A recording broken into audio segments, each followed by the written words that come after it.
Hey, I'm joined by this beautiful little puppy. She's 10 months old. Her name is Lily B, and I've got Paul here with me with the lovely Hicks, who's 6 months old, because we're talking all things puppy.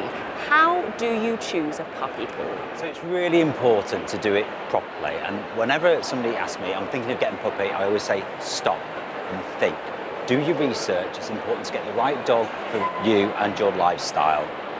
So, I mean, when you're trying to avoid the dreaded puppy farm, for example, what can you look out for? So the key thing, there's a really good online resource called the Puppy Contract, and it takes you through step by step what you need to do to take all the right decisions and the right choices. So for example, what you should be doing is looking and saying, okay, is this a good advert? Is this breeder going to let me visit the pups in their natural environment? And make sure they're asking you lots of questions as well, because the breeder should be wanting that dog to go to the right home as well.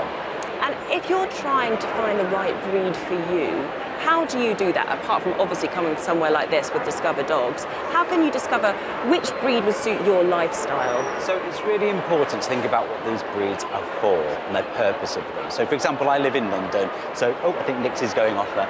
I live in London, so it wouldn't make sense for me to get a breed such as a Siberian Husky or a Border Collie. They're supposed to be herding dogs or pulling sleighs, and you're not going to be doing that in Crystal Palace. Okay, so always think about what those breeds are for, what the purpose of them is. I think Nix is going for a little wander here. So the other thing that I would say as well is just to make sure that, for example, I like terriers, I love terriers, but they are supposed to be for hunting, so they need to be stimulated all the time. And the other thing you have to think about, of course, is cost, and that's really, really important. Yeah, so let's go into some of the costs that people might not expect. So a small dog will generally over its lifetime cost about £9,000.